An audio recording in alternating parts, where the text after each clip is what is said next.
It's good to see everyone.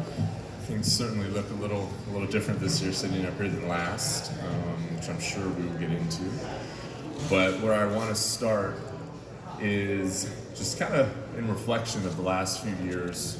This is starting my fourth season with the organization, and just some ups, some downs, and whatnot. And now sitting in this seat and having the privilege to be here in this role, really it started with the question of what does it mean to be a Hawk, and what are some elements and things that we can look at in order for us to continuously move forward in a way that's sustainable, in a way where there's an identity that's tied to who we are. And for us, it was really about taking a few moments and asking more and more questions, and ultimately we landed with a shared vision. And that vision has informed a lot of our decision making. And some of those key elements of answering the question of what it means to be a Hawk has everything to do with alignment and communication with key stakeholders. We brought in Quinn Snyder, who's been unbelievable for us in implementing a new system and sharing the same vision, adding some things culturally that we want to do, having a strong emphasis on development. And that's not just on the court, it's really off the court as well, and who these guys are, to bring a unifying effort, to really stress the factors of team, a commitment to one another, and sacrificing where we need to sacrifice in order for us to really harp on the fact that the whole is greater than the sum. Everyone has an individual part to play, and everyone needs to do what they need to do, but we need to do that in a unifying effort towards our ultimate vision of being championship caliber. And so far, we've done a lot of really good work, leading back to basically last year with the half year that Quinn had, some new staff, some new players, a lot of the same players as well, and really bringing that alignment, not just to the coaches, but to the front office and our performance staff, and how that's shaping up and everything developmental that we need to do there. Guys taking care of their bodies, but then also progressing them towards being the best version of themselves. And that's a common theme and a common phrase that we say a lot. So there's a lot of excitement for this season, for everything that's new, and partnering with people that love their craft. At the end of the day is really what we're about. So with that, I'll take any questions.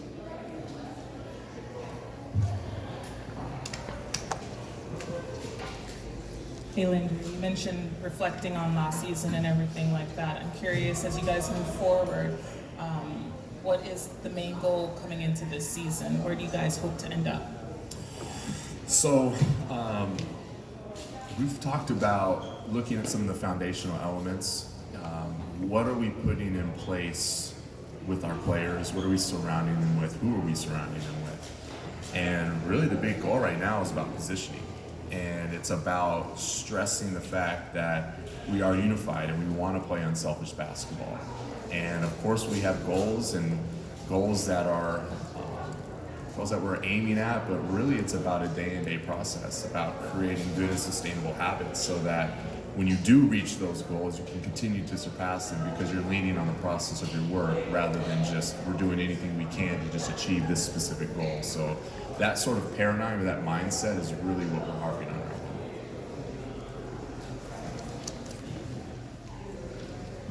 now. Landry, should the fan base expect more than just a playoff berth at this point? I think the fan base should expect sort of what I just said, a group that's going to go out there and absolutely give everything they have for one another. The way in which that we are implementing from our system standpoint is really about sharing the basketball, moving the basketball, and doing it in a way that is still authentic to the individuals that are on the court. So that's what the fans should expect.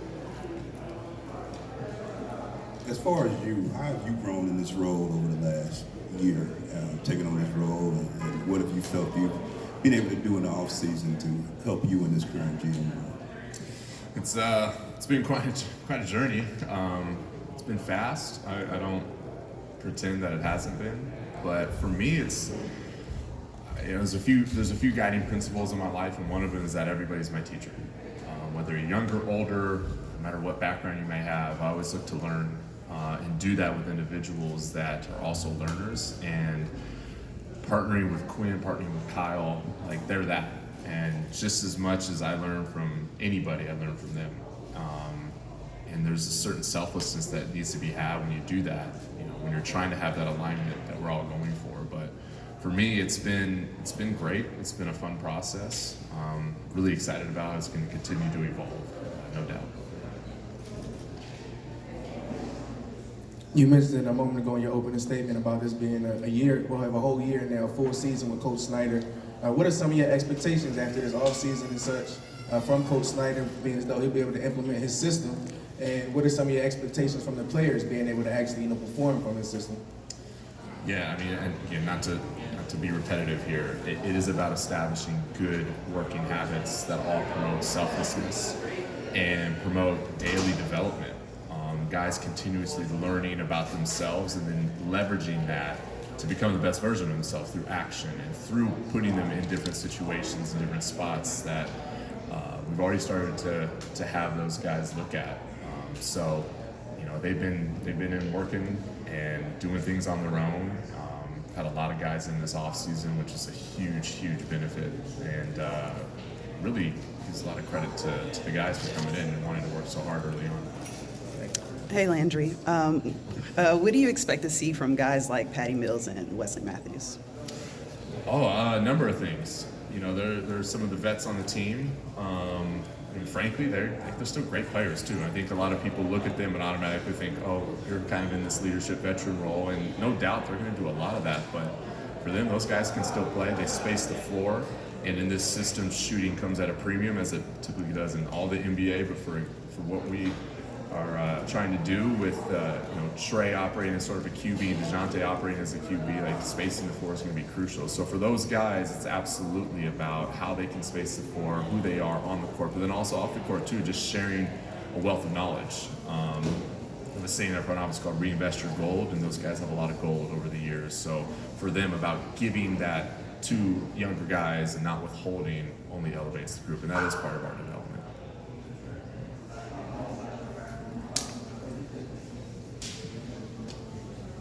Yeah, hey Landry. When you look at Onyeka Okongwu, we drafted him 6 overall a few years back. What's our plan in terms of his progression? Is he ready to start? Is he going to come off the bench? What's your vision? For him, his development has been really good over the past few years. You know, something he's been working on a lot this offseason, has been spacing the basketball. And what we expect of him is just like, we got to learn some things that are new, and that's not just for him, that's for everybody. Obviously, still have Clint Capella, and we have, as you mentioned, Onyeka. So, starter, not starter, I'll leave that to Quinn. But Onyeka's been great. He's been getting a lot of work in. So, excited to see how he progresses here.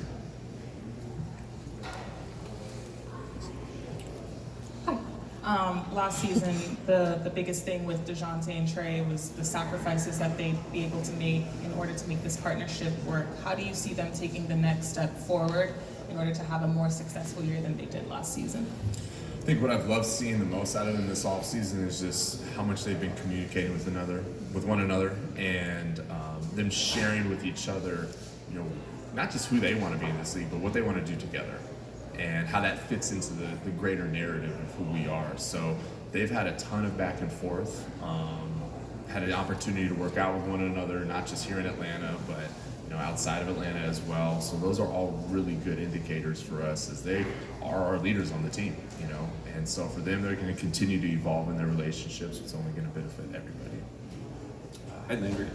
How do you configure what you want out of the power forward position after John Collins moves on after being sort of the power forward for the last 4 or 5 years? Yeah, John was a huge part of what we've done, especially on the defensive end this last season. And we wish him nothing but the best. I know he's going to do great things in Utah. For him and for us, now missing him, like, we do have sort of a hole there, not in a hole and like it can't be filled, but for what he brought on the court, you look at a guy like Sadiq Bey and Jalen Johnson, DeAndre, and those guys that can kind of play the 3-4. And however it shapes up from a lineup rotational standpoint, we'll see. But really, like, the progression of Jalen, especially defensively in the last season, really gave us a lot of hope this year, where it's like, okay, can you put him into the more 4 lineups, whether he's starting or not, and add into those elements defensively as well as his playmaking ability. I think for him, like, we're excited for his growth this year. Landry, you mentioned Trey and DeJounte have worked out a lot this summer at the State Farm Preview event. Can you share how much their confidence in each other ultimately helps the front office build a contending team? Yeah, good question. For those guys, like for who they are and the weight that they have on this team, the more aligned that they are, more connected they are, the better it is for everyone. We'll see how that ultimately materializes onto the court, but for those guys and for us especially, we need them in the leadership roles that they're in to be well connected. And so far it's been fun to see. It's been a good progression for them both, and it gives us some confidence going forward. Landry, with so much movement going in the East these past few weeks, what are your thoughts about how this team, stands against us with all the movements and things of that nature? For us, I actually think it's great for the league. I think it's great for us. Those are factors that are not in our control. And when they happen, you have an ability to take a step back and go, oh man, the East just got tougher. It's like, yeah, it did. So what are you going to do about it? What are we going to do about it? And we look at that, and I think it only makes us more hungry. We see this, and we're going to hear all the things, and they're going to be what they're going to be. And the communication and the messaging for our guys is you can control what you can control, so that should light a further fire into our everyday work habits because we've got work to do. Hi, Landry. In regards to developing those leadership roles in this team, a big part about John Collins' presence was his voice. Who do you look to kind of fill that void, or is it everybody? It's a collective right now. John did have a tremendous voice, and he did speak a lot. But I wouldn't discount any of our own guys. You're starting to see more and more out of Trey in this system, and his ability to really grasp it and share that with guys, and really lead from like a QB standpoint of what he's doing on the court. DeJounte, another guy that does a lot of work behind the scenes, seeing things that we don't know about, and frankly, it's good that we don't know. That's the ownership and accountability that we've always wanted with players, and what you always see in really good teams. So for him to do that, as well as Trey to continue to take his progression and moving forward, as Lauren spoke about earlier with Patty and with Wes, those guys are all going to have a collective effort here.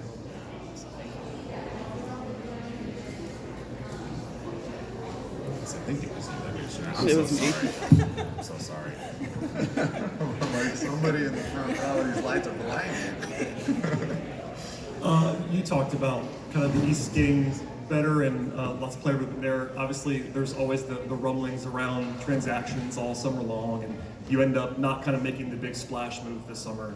How aggressive will you be to potentially upgrade the roster, especially coming off of a play-in appearance, which I know obviously is not going to be the goal for this year? Yeah, I think from a philosophical standpoint, it's something that we're always going to look at. It's my job, it's my group's job to be scouring the land and figuring out how can we continue to improve this roster. But sort of the theme and the common theme right now, especially with what we're doing, is just seeing how this whole system takes shape and the guys that we do have. And then if we need to make adjustments, we'll make adjustments. But it's something that's always in the back of our mind, something that we're always looking at. And if there's opportunity, we'll try our best to do it. Piggybacking off that, Landry, there was a lot of smoke and rumors around a particular player that we were going after in Pascal Siakam. What is your response to those rumors? Sort of similar to the last question, we're always going to be looking at opportunities to improve this roster. And whenever there's guys that have their names in the mix, sometimes it just is what it is, and you don't really have to address anything because that's the nature of the NBA. But then there's other times where if there's things that come up, we do a good job of communicating with the players and their agents and say, hey, this has come up right now.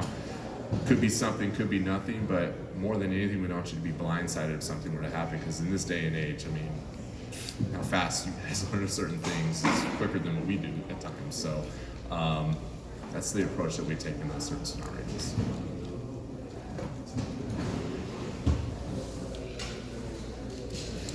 Both Onyeka and Sneak are going to be restricted free agents, I believe, after this season. Just where do they factor into your guys' future plans, and how aggressive are you guys in terms of negotiating some of those deals?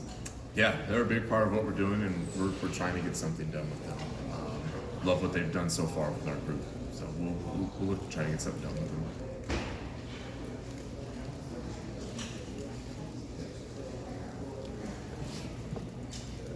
In your opening statement, you mentioned, Quinn putting in some things that changed the culture.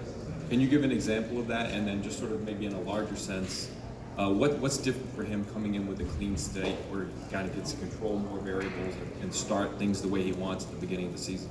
Sorry, can you say that last part? What's different when he gets to start fresh at the beginning of the season?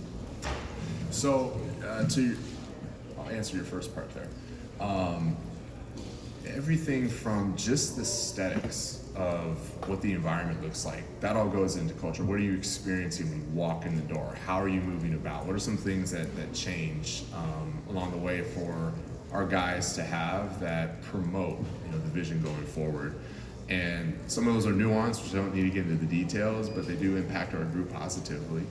And when you bring in a coach like Quinn, there's so much gold there that you do want to pull out. You do want to have a connection with and a partnership with. So us communicating with them, well, how is it that you want certain players to go here or go there? Or what is our messaging going to be? And just watching him communicate with everyone on the team is truly special. It's not just the X's and O's on the court that we all know and love. His ability to connect with all of our players in a way that meets them where they're at and speaks their own specific language is crucial, because he's got to be able to bring that guy and connect those two and gives them some support and challenge when needed. And he's up for the task, and he does that quite naturally, frankly. And then I think just the start of this season with him and having a support staff around him that he knows and he's comfortable and trusts is only going to help, because he's going to have to take that information that I just mentioned before and allow his coaches to do some of the similar things as they're continuing to evolve their relationships with guys. So it's all connected at the end of the day.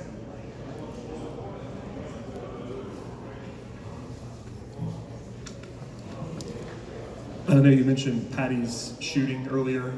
Going out and getting him is beyond the shooting. Is there part of that is assigned to just kind of depth beyond Trey and DeJounte at the point guard spot, given that he's played there in the past, or what kind of went into that move? Yeah, no, it all goes into it, and the skill of the shooting is there, which we all know. Mentioned before, just his veteran presence is going to be really good as well. Patty's like a 1-2. You probably see him more as a shooting guard than anything, but I do think with the depth there, if we ever needed something like that, we'll kind of see. Does it fall to Patty? We have Trent. We have an up and coming Kobe Buffkin who's doing really well. We'll kind of see beyond that in terms of the depth from our point guard spot.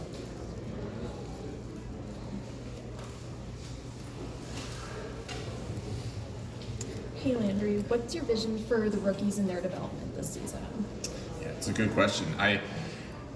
From draft to summer league to where we're at now, just to see that jump has been really cool.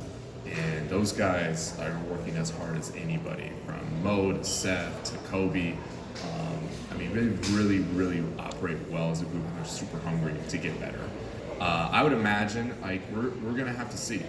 We have a lot of guys back that were playing rotational minutes last year. We only lost John from a minute standpoint, so we are always going to leverage College Spark in our G League. That is just a part of what we do when we talk about development. That's not just some alien thing way over there. This is an integrated process where we're in great communication with Coach Schmidt, who's our new G League head coach, and and his staff, and he's been around all summer with our guys, so he's learning the system, he's learning the cues, and he's going to be able to implement that for any guys that are going to be there this year. So excited for that process and how it's going to ultimately go.